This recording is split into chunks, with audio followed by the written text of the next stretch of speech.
Governor of Kiambu, Dr. Paul Kimani Matangi,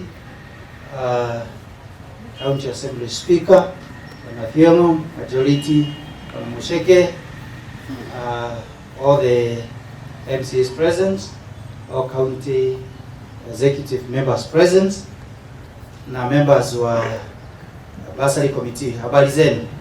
Good afternoon. My name is Mwenda Kiara, acting Cecm.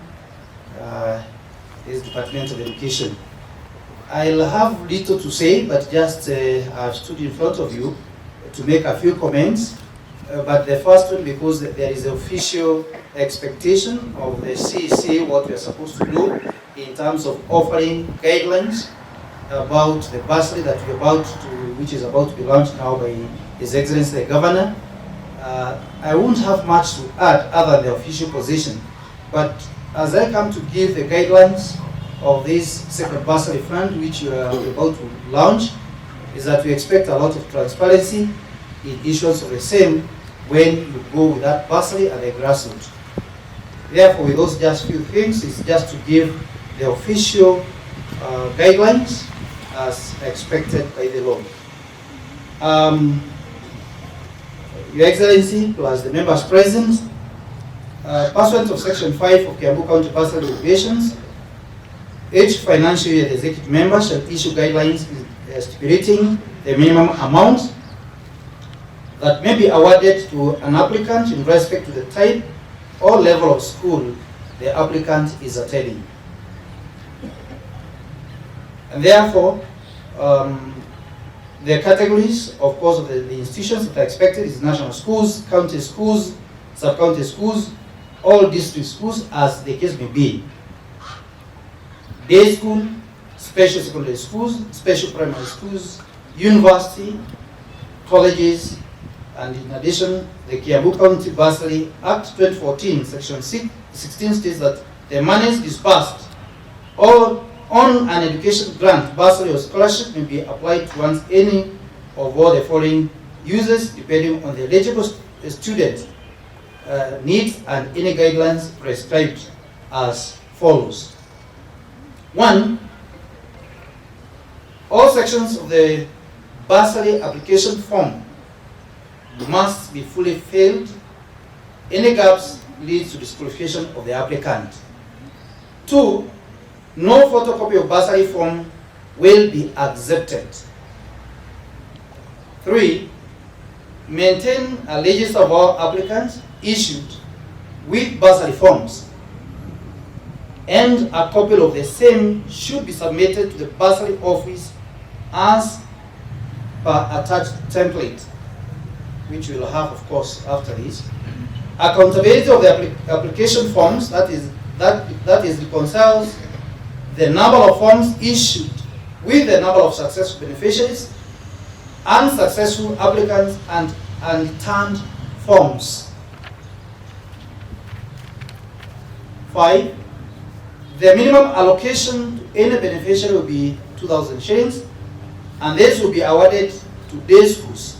The minimum for boarding schools will be 3,500. 6. The amount awarded to any beneficiaries shall by no means exceed the stated outstanding balance. 7.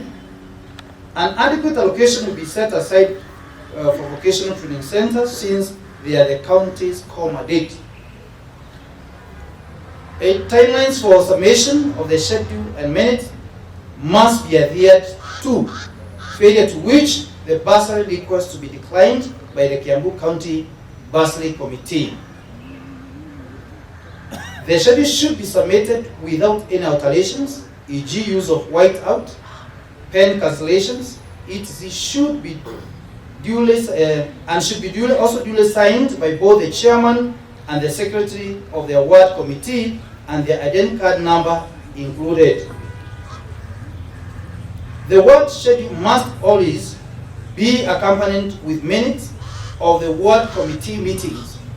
2 hard copies should be submitted to the bursary office, and a soft copy of the same sent to the email, which will be given to you. It's kiambucountybursary@gmail.com. as per the same schedule template, we have the same email. 11, all what should publish the list of beneficiaries in accordance to Kiambu County Bursary Act, Section 18(1). Application forms should be distributed and availed in public offices such as local churches and other government offices. Each ward to disburse 1,400,000. And deadline for submission is key. Deadline for submission of what bursary schedules at the Kiambu headquarters education offices will be by 6th July as per the work plan that I'll just use shortly. The date is very important. 6th July is when we are expected to give the returns. The work plan is expected to be that between 21st today to 20th June, we are expected to make awareness announcement of availability of the bursary forms, which we will receive from His Excellency soon after this, or immediately after I finish my remarks. Second, in the 2 days between 27th to 30th June, the award committee meetings should take place, and minutes and schedules of the meeting should be able to be given. Lastly, by 6th July, you are expected to submit a summation of schedules of the awards that you have made by that date, 6th of July. With those few guidelines, it is my responsibility now to welcome His Excellency the Governor to come and give his remarks as he launches this bursary fund. Welcome.